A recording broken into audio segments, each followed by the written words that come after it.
All right, everybody, I'm redoing this video because it was explained to me that this was a little unclear.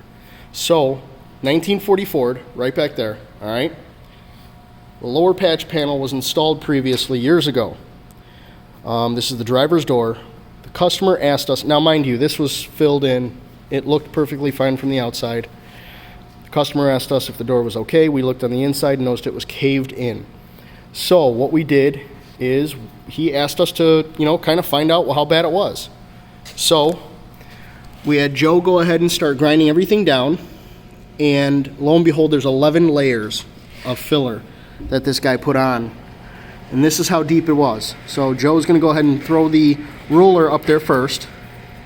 All right, and that's probably half an inch. It actually is a little bit deeper because the ruler's not letting it go down all the way, but go ahead and put the gauge up there.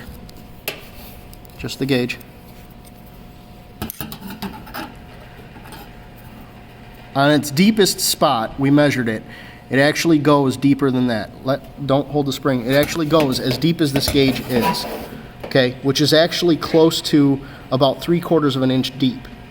Now that's 3/4 of an inch of filler, guys. So just keep in mind, these panels, what you guys think is a beautiful looking car, underlying can be this horrible mess. I mean, this can be a disaster. You guys just, sometimes it's not easy to see it. Anything else to add, John? Yeah, I want to talk about what causes this. I know a lot of guys out there, you know what causes this problem. Way too much heat. You got some warpage in here. Even though the panel was stepped underneath this panel, either the gentleman who did this before was doing a continuous weld, got it hot, it might have raised up on him, and then he just started hammering it down, and they call it cave and pave, and we don't do that here. This is the difference in quality. This is, you get what you pay for. Yeah. And I forget what the customer said, but it wasn't a lot of money, but it wasn't cheap. It was just a terrible repair. Terrible repair. And if you're going to fill, if something ever happens, you got to fill it this deep. You're generally going to use like a fiber fill or something like that. You don't use standard body filler. Obviously, it's got a finer talc in it. Which is what it had. Did it have the fiber fill? No, just regular filler. Yeah, it had just regular filler in here. It's a big no-no.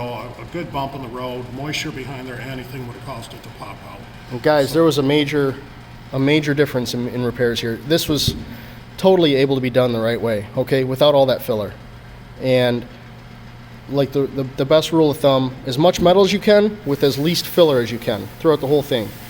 And I wish we could, can we straighten this up to show the waviness in this panel right here?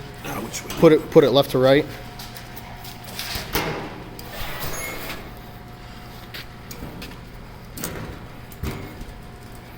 I want to see it actually have the contoured waves in here. This tool we're using is called a body gauge. Not too many shops use these. And you can see it right here. Low spot, high spot right here, and then a low spot right next to it.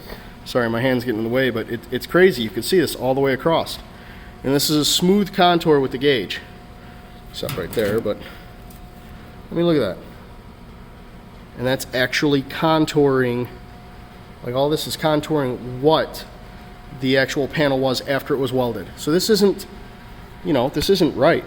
I mean, if we go down right there, look at the gap. And if we go up right there, we can actually, Joe, give us a hand, clamp this down. Clamp, tighten it.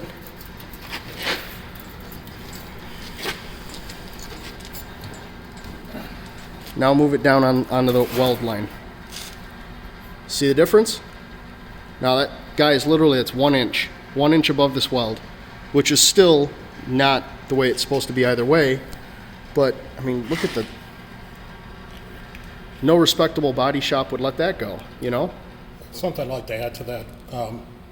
The guy who did this, if he would have welded it correctly, would have actually been a quicker repair.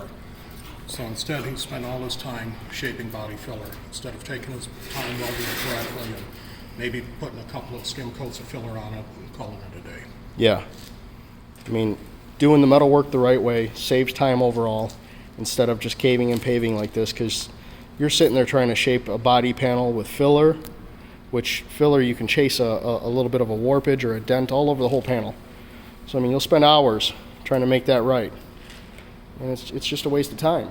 If you do it the right way with the metal, you can actually have a far superior, finished product, and it looks so much better. But just keep that in mind, everybody. This is kind of what we wanted to show you. I mean, this is a clear example of that. So enjoy.